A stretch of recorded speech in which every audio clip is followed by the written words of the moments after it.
أعوذ بالله من الشيطان الرجيم. بسم الله الرحمن الرحيم. الحمد لله والصلاة والسلام على رسول الله وعلى آله وصحبه ومن والاه. My dear respected brothers and sisters, Assalamu alaikum wa rahmatullahi ta'ala wa barakatuh. We welcome you in our series on talks on the Khulafa al-Rashidin.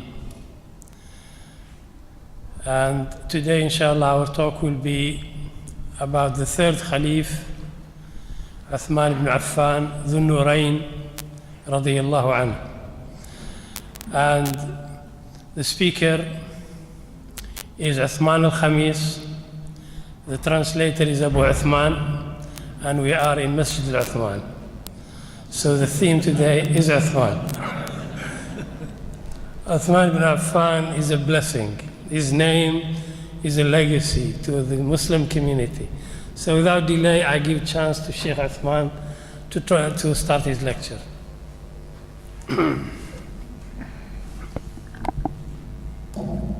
السلام عليكم ورحمة الله وبركاته. عليكم السلام ورحمة الله وبركاته. حياكم الله تبارك وتعالى وأهلا وسهلا بكم وأسعد الله مساءكم بكل خير.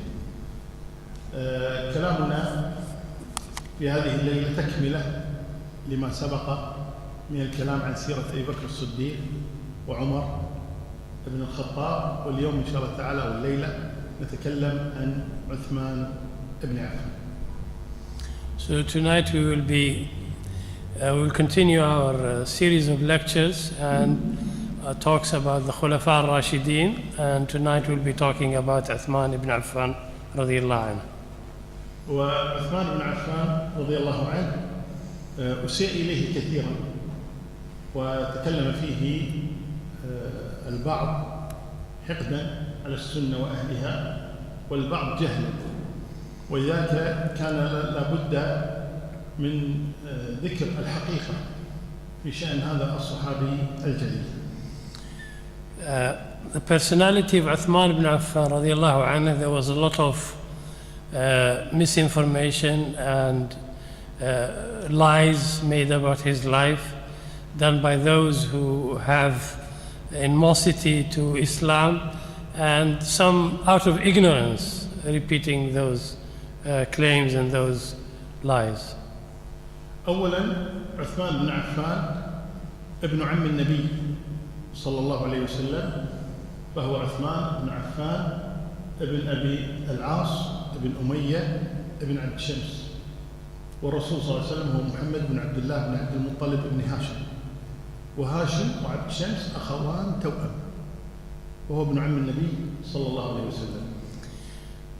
Uthman ibn Affan radiyallahu anhu, in his lineage, he is a far cousin of Muhammad sallallahu alayhi wasallam. Their ancestry meets in Abd Shams. For Uthman, he is Uthman ibn Affan ibn Abi al-As ibn Umayyah ibn Abd Shams. And he, Abd Shams and Hashim are brothers, twin brothers. So they meet in their grandfather. وعمة النبي صلى الله عليه وسلم أم حكيم بنت عبد المطلب هي جدة عثمان بن عفان. And the auntie to Rasulullah sallallahu alayhi wasallam, Hakim bint Abd al-Muttalib, she is his auntie, and she is the grandmother of Uthman ibn Affan radiyallahu anhu. ثم عثمان بن عفان له ميزة لم تحصل لبشر، وهي أنه الإنسان الوحيد في هذه الدنيا الذي تزوج بنتي نبي. تزوج رقية بنت النبي محمد صلى الله عليه وسلم، فلما توفيت زوجه النبي أختها أم كلثوم، فلا يوجد على وجه الأرض رجل تزوج بنتي نبي غير هذا الرجل. There is something unique to Uthman ibn Affan radiyallahu anhu, in that he is the only one who married two daughters of a prophet. And Uthman ibn Affan married Ruqayya radiyallahu anha, and when she died, he married Kulthum. And that is unique to Uthman ibn Affan. No one had married two daughters of a prophet. وعثمان بن عفان رضي الله عنه أسلم في السنة الأولى من الهجرة وأسلم على يد أبي بكر الصديق. Uthman bin Affan became Muslim. He embraced Islam, first year of Hijrah, and he embraced it through Abu Bakr as-Siddiq radiyallahu anhu. وعرف عثمان رضي الله عنه بإيمانه وتقواه، ولكن عرف بأربعة أشياء تميز بها عن غيره رضي الله عنه. أولا بإنفاقه في سبيل الله تبارك وتعالى أكثر من مرة، ويكفي أنه جهز جيش العسرة بماله تقريبا. Uthman bin Affan, besides he was known by his iman and taqwa, he had four criteria that were unique to Uthman bin Affan. One of them is that he spent from his private wealth fi sabilillah, and he financed what is known as Jaysh al-Usra. He financed all of it from his own money. وقال النبي صلى الله عليه وسلم عند ذلك ما ضر عثمان ما صنع بعد اليوم. And Rasulullah sallallahu alaihi wasallam was touched by his generosity and his support to the Muslims, and he said in a famous hadith, ما ضر ابن عفان ما عمل بعد اليوم. يعني Uthman after this, يعني nothing will harm him. He has done the best thing ever. الأمر الثاني وهو قوة إيمانه، وذلك أن النبي صلى الله عليه وسلم أخبر أنه رأى ميزانا، رأى رؤية منام، ورؤية الأنبياء حق، رأى كأن ميزانا نزل من السماء، فجعل النبي صلى الله عليه وسلم في كفة والناس كلهم في كفة، فرجحت كفة النبي صلى الله عليه وسلم، ثم وضع أبو بكر في كفة والناس في كفة فرجحت كفة أبي بكر، ثم وضع عمر في كفة والناس في كفة فرجحت كفة عمر، ثم وضع عثمان في كفة والناس في كفة فرجحت كفة عثمان، ثم رفع الميزان، مما يدل على قوة إيمان هذا الرجل، مصداقا لقول الله تبارك وتعالى إن أكرمكم عند الله أتقاكم. Uthman bin Affan radiallahu anhu, the second unique criteria of his, that he had a strong iman in Allah subhanahu wa ta'ala, and this was proven in a hadith narrated that Rasulullah sallallahu alayhi wa sallam was shown a scale where Muhammad sallallahu alayhi wa sallam iman was weighed against the iman of all humanity, and he outweighed the rest of people. Then they measured the iman of Abu Bakr as-Siddiq radiyallahu anhu against the iman of the rest of the people, and it outweighed them. Then they measured the weight of Umar ibn Khattab radiyallahu anhu, and the balance tilted towards Umar radiyallahu anhu. And also Uthman ibn Affan, his iman was greater than the rest of the ummah.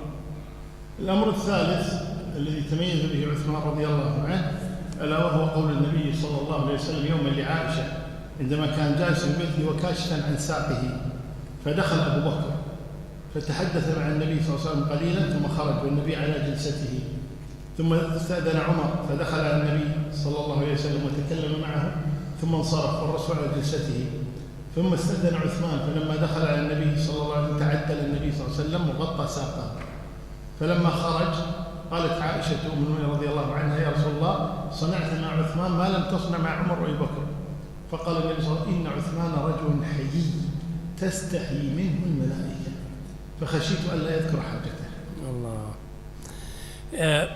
Once Rasulullah sallallahu alaihi wasallam was in his house relaxing and showing his legs, when Abu Bakr as-Siddiq radiyallahu anhu sought permission to enter, he was given permission, and he talked to him, and Rasulullah sallallahu alaihi wasallam did not change his position.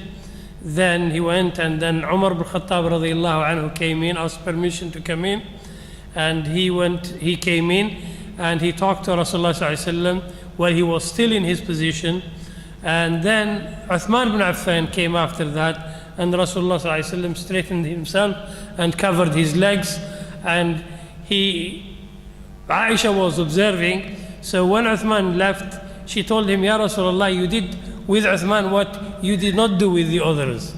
He said, Ya Aisha, Uthman is a shy person. إنه حيي وإنه تستحي منه الملائكة. And the angels, they are shy from Uthman ibn Affan. So this is why I covered my legs in his presence. الأمر الرابع الذي ذكر عن عثمان هو العبادة.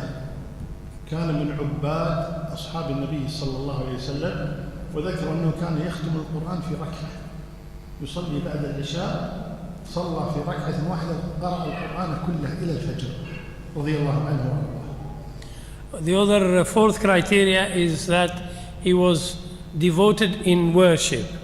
It is reported once he prayed Salat al-Isha, in the whole Quran in one rak'ah. After وكان هذا كثيرا عند عثمان رضي الله عنه، الأصل أنه كان من أعبد أصحاب النبي صلى الله عليه وآله وسلم. ثم ما ذكرناه من أنه تزوج بنتي النبي صلى الله عليه وسلم، وهذا لم يحدث لأحد من أهل الأرض. So he was known for his iman رضي الله عنه, and for his ibadah, devotion to ibadah, which he stands out among the rest of the companions, and his generosity and his shyness, which made him stand out. Plus he married two daughters of Rasulullah sallallahu alaihi wasallam. ويكفي عثمان شرفا أن النبي صلى الله عليه وسلم سماه شهيدا. ففي يوم من الأيام كان النبي صلى الله عليه وسلم على جبل أحد ومعه أبو بكر وعمر وعثمان، فاهتز الجبل قليلا فضربه النبي برجله وقال اثبت أحد فإنما عليك نبي وصديق وشهيدان، وكان عليه الرسول أبو بكر وعمر وعثمان. Once Rasulullah sallallahu alaihi wasallam was standing on Mount Uhud, and with him was Abu Bakr as-Siddiq radiyallahu anhu, Uthman, and Umar bin Khattab radiyallahu anhu. So three of them, they were with him. Then when the Mount Uhud shook and Rasulullah sallallahu alaihi wasallam pressed his foot on the mountain, and he said, Uhud, rest, calm down. On top of you there is a Siddiq and two martyrs. وجاء أيضا عن النبي صلى الله عليه وسلم أنه كان جالسا في بستان، فجاء عثمان يريد أن يدخل، فقال له أبو موسى انتظر حتى يأذن لك رسول الله صلى الله عليه وسلم. فدخل أبو موسى على النبي صلى الله عليه وسلم وقال هذا عثمان يستأذن، فقال له النبي صلى الله عليه وسلم ائذن له وبشره بالجنة على بلوى تصيبه. فقال عثمان الله المستعان، بعد أن بلغه أبو موسى قال ادخل ويبشرك الله بالجنة على بلوى تصيبك، فقال الله المستعان، ثم دخل. أبو موسى الأشعري. Once Rasulullah sallallahu alaihi wasallam was sitting in a bustan, a garden, and then Uthman bin Affan came and sought permission to speak to Rasulullah sallallahu alaihi wasallam. Abu Musa al-Ash'ari told him, wait until I get permission from Rasulullah. So he went and asked Rasulullah, Uthman bin Affan wants to see you. He said, go and give him permission to come in and tell him that he is going to Jannah, and he is going to be martyr, and he will face difficulties. No? And then Uthman bin Affan said, may Allah help me with that. وجاء في حديث عبد الله ابن عمر بن الخطاب رضي الله عنهما أنه قال كنا نقول زمن رسول الله صلى الله عليه وسلم أبو بكر ثم عمر ثم عثمان ثم نسكت عن باقي أصحاب النبي صلى الله عليه وسلم لا نفاضل بينهم. فكان تقريبا شبه الإجماع بين أصحاب النبي صلى الله عليه وسلم أن أفضل الصحابة أبو بكر ثم عمر ثم عثمان، وجاء في رواية أن الرسول كان يسمع ذلك ويسكت، وهذا صحيح البخاري، والزيادة عند الطبراني. Abdullah ibn Umar radiallahu anhu reported that he said, we used to say the most important Sahaba are Abu Bakr, then Umar, then Uthman, and then we don't mention the rest. And we used to say that in front of Rasulullah sallallahu alaihi wasallam, and he approved what we were saying. So it was known among the companions that Abu Bakr as-Siddiq was the closest to Rasulullah, then comes Umar ibn Khattab, then Uthman ibn Affan radiallahu anhu. This hadith is narrated by al-Bukhari. عثمان طبعا هاجر الهجرتين، هاجر إلى الحبشة، من أول المهاجرين الحبشة، ومعه رقية بنت النبي صلى الله عليه وسلم، ثم رجع بعد ذلك إلى مكة مع من رجع، ثم بعد ذلك هاجر الهجرة الثانية إلى المدينة قبل النبي صلى الله عليه وسلم، مع أيضا رقية بنت النبي صلى الله عليه وآله وسلم، وشارك مع النبي صلى الله عليه وسلم في جميع غزواته، وإنما غاب فقط عن معركة بدر بأمر النبي له أن يطبب رقية. Uthman bin Affan radiallahu anhu took part in two migrations. The first migration to Al-Habasha, his wife Ruqayya was with him, and then he migrated to Al-Madinah before Rasulullah sallallahu alaihi wasallam, because as you know, when the migration was, Muslims were given permission to migrate to Medina. They started doing it gradually, and Rasulullah sallallahu alaihi wasallam was the last with Abu Bakr as-Siddiq radiallahu anhu. So Uthman reached Medina before Rasulullah sallallahu alaihi wasallam, accompanied by his wife Ruqayya, and he took part in all the battles that Rasulullah sallallahu alaihi wasallam led the Muslims in. He only was absent from Ghazwat Badr, and he was given permission because his wife at that time was ill, and he was given permission to take care of her. So that's the only battle that he didn't take part in. أما خلافة عثمان رضي الله عنه، فوصول الخلافة لعثمان كانت يعني بحادثة مشهورة جدا يحفظها جميعكم، وهي مقتل عمر رضي الله عنه لما طعنه أبو لؤلؤ المجوسي وهو يصلي الفجر رضي الله عنه، فلما طعن جاءت 3 أيام بعد ذلك ثم توفي رضي الله عنه.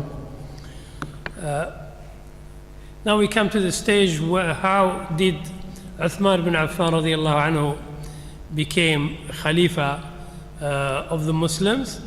It came after the famous story, which the killing of Umar ibn Khattab radiallahu anhu, the second Caliph. He was killed in Fajr prayer by Abu Lu'lu al-Majusi, and it took 3 days when Umar radiallahu anhu was injured. Then he advised Muslims to start preparing themselves for another leader. تفضل شيخ. طلب من عمر أن يحدد خليفة بعده، من يكون خليفة بعده، فرفض. قال ولكني أختار لكم 6 مات رسول الله صلى الله عليه وسلم وهو عنهم راض، وسمى عليا وعثمان وطلحة والزبير وعبد الرحمن بن عوف وسعد بن أبي وقاص.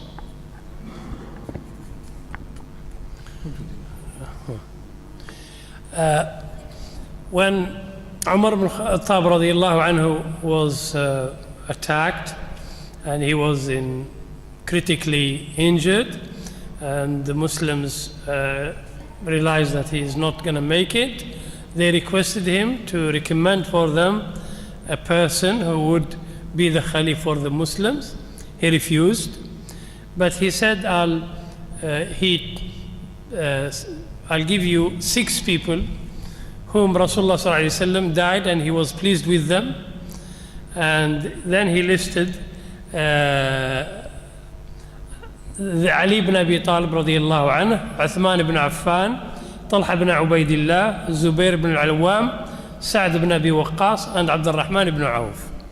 So we repeat them: عبد الرحمن بن عوف, سعد بن أبي وقاص, الزبير بن العوام, عثمان بن عفان, علي بن أبي طالب, and طلحة بن عبيد الله. 6. اجتمع هؤلاء الستة بعد وفاة عمر رضي الله عنه، وقال طلحة: أنا أختار عثمان بن عفان يكون خليفة. وقال الزبير بن العوام: أنا أختار عليا أن يكون خليفة. وقال سعد بن أبي وقاص: أنا أختار عبد الرحمن بن عوف أن يكون خليفة. انسحب ثلاثة: انسحب طلحة واختار عثمان، وانسحب الزبير واختار عليا، وانسحب سعد واختار عبد الرحمن بن عوف. الستة صاروا ثلاثة. So the 6 people, now it came to them to make a decision to decide who would be among them to be the Caliph. So 3 of them made the initiative, and each one of them recommended a person. Talha ibn Ubaidillah, he recommended Uthman ibn Affan. He said, I am not for it. I recommend to you Uthman ibn Affan. Zubair ibn al-Awwam, he pulled out. He did not want to be the Caliph. He said, I recommend for you Ali ibn Abi Talib radiyallahu anhu. And Abdul Rahman, Sa'd ibn Abi Waqqas, he recommended Abdul Rahman ibn Auf. So now we have 3. The Khilafah now is to be chosen from among 3, because 3 have withdrawn and they have made their choices.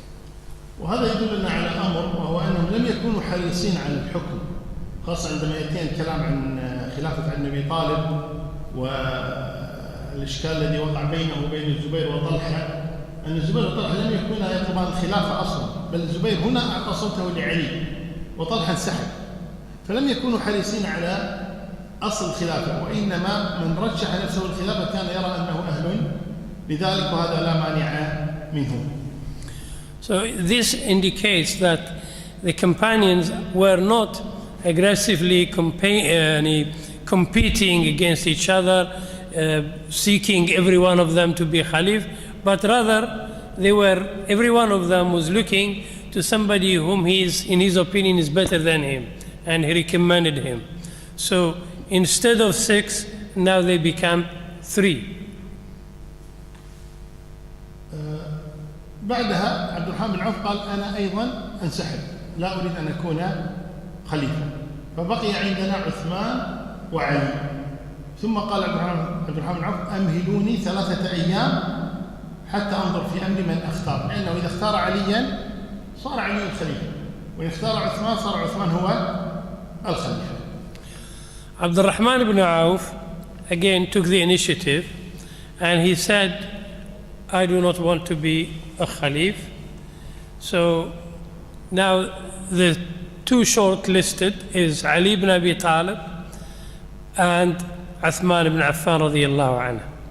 But he said, please give me 3 days and I will recommend one of them.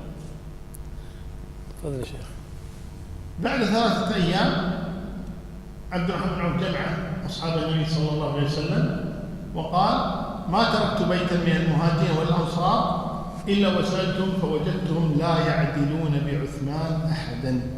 أي وجد أن الجميع يختار عثمان، فقام وبايع لعثمان، ثم قام علي وبايع لعثمان، وقام سعد وطلحة والزبير وبقية الصحابة رضي الله عنهم وبايعوا لعثمان. ولذا قال الإمام أحمد: لم تكن بيعة عامة كبيعة عثمان، باتفاق تام. So Abdul Rahman ibn Auf, in 3 days, he requested to have 3 days to settle the matter. He came back after 3 days and he gathered all the companions and he said, Wallahi, I have no house from Al-Ansar or Al-Muhajirin. I have not left a house from Al-Muhajirin or Ansar before asking their opinion. So he consulted every member of the community. Who would you choose, Uthman or Ali? And he said it was a unanimous choice. No family, everyone said Uthman bin Affan. And he announced this result to the companions, and then he made bay'ah to Uthman ibn Affan. Immediately after him, Ali ibn Abi Talib stood and made bay'ah, and he was followed by the other four, Abdurrahman ibn Auf, Talha ibn Ubaidillah, Zubayr ibn Awam, and all the other companions. And then everyone made bay'ah. Imam Ahmed narrated that there was no unanimous bay'ah like the one of Uthman ibn Affan. This is the best method of choosing a leader, and democracy today is, when you compare it to this, it's, I don't want to say anything. I'll leave it to ولم يكن أحد ينازع أحدا، ولم يكن أحد يحارب أحدا، ولم يكن أحد حريصا على الحكم لأجل الحكم، وإنما كان يرى أنه أهل لذلك فيستلم الحكم، لكن لم تكن معاداة لأجل الحكم أبدا. So everyone was seeking what is best for the ummah. Everyone saw that the other one is better than him. No one wanted to bring down the other. This is not the attitude of Muslims. This is a responsibility. God-fearing people, they weigh the weight of the responsibility, and they fear Allah subhanahu wa ta'ala, and they fight the ego inside them, which is, unfortunately, many people, they fall victim to it. These are special people. These are the chosen companions to Rasulullah sallallahu alaihi wasallam, whom Allah was pleased with them. So this is the best way to choose a Caliph. وهكذا الإيمان إذا خالطت بشاشته القلوب فإن الدنيا لا تكون مهمة عندهم، ولذا يأتي إن شاء الله على المشاكل التي وقعت بين الصحابة رضي الله عنهم سواء في الجمل أو صفين أو غير ذلك، لم تكن أي مشكلة من هذه المشاكل لأجل الدنيا أبدا، وإنما كان القتال الذي وقع في صفين أو في الجمل كان لأجل الدين، يظن أنه أخطأ في الدين أو كذا فحاربه لأجل هذا أو خاصمه لأجل هذا وليس لأجل الدنيا. So the disputes which happened later in Siffin and al-Jamal, it was not because people were competing for dunya or for power. It's because everyone thought this is the best way for the ummah. There was a fitna, there was confusion, and people were allying to one opinion or to one side because they thought this is the best for the future of the ummah. Nothing personal, nothing for dunya, but everything was done for the sake of Allah subhanahu wa ta'ala. ولذا كانت بيعة عثمان رضي الله عنه بإجماع الصحابة رضي الله عنهم، ولم يعارض لا علي ولا غيره رضي الله عنهم أجمعين.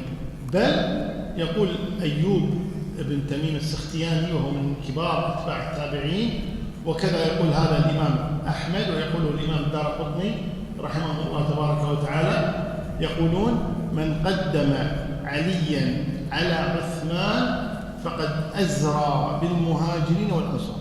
يعني الذي يقول علي يجب أن يكون خليفة قبل عثمان كأنه يقول الأنصار والمهاجرون والذين بايعوا عثمان كل هذا لا يفهمون ويقدم فهمه. So the bay'ah to Uthman was unanimous, as we explained to you. And the tabi'een, like Ayyub al-Sakhtiyani and Imam Ahmed and Imam al-Daraqutni, they used to say, whoever claims that Ali should have been before Uthman, as if they are accusing the Sahaba, al-Muhajirin wal-Ansar, that they are not, they don't know what they are doing, that he is better than them. واستلم الخلافة عثمان رضي الله عنه وكان له من العمر 70 سنة. عمر عثمان رضي الله عنه أول ما أخذ الخلافة وما صار خليفة المسلمين كان له من العمر 70 سنة، واستمرت خلافته 12 سنة، وكانت هذه السنوات سنوات خير عظيم على المسلمين. Uthman bin Affan radiallahu anhu became Khalifa at the age of 70. And his Khilafah lasted 12 years. And the years of his Khilafah, of his rule, they were the best years that the Ummah had seen. There was plenty of goodness in them. يقول الحسن البصري وهو من كبار التابعين الذين أدركوا خلافة عثمان، يقول ما كان يمر على الناس يوم إلا وينادي المنادي تعالوا أيها الناس خذوا أعطياتكم من العسل أو الذهب أو المال أو غير ذلك. There was يعني الحسن البصري who lived, who witnessed Uthman bin Affan's Khilafah. He said there was plenty of khair, plenty of goodness and plenty of wealth in the Ummah, that it was almost like regular. People were called to come and take your share of this and that. What the Muslims have is divided among the members of the community. خلافة عثمان رضي الله عنه كان فيها أكبر توسع للدولة الإسلامية في الخلافة الراشدة. أكبر توسع كان في زمن عثمان رضي الله عنه، فيها فتح أذربيجان وفيها قتل يزدجرد آخر كسرى للفرس، وفي قال النبي صلى الله عليه وسلم إذا هلك كسرى فلا كسرى بعده، فآخر كسرى هلك على يد الصحابة رضي الله عنهم في زمن عثمان رضي الله عنه. وفتح إفريقيا كان في زمن عثمان، وأول أسطول بحري، أول غزو بحري كان في زمن عثمان، لأن عمر كان يمنع غزو البحر.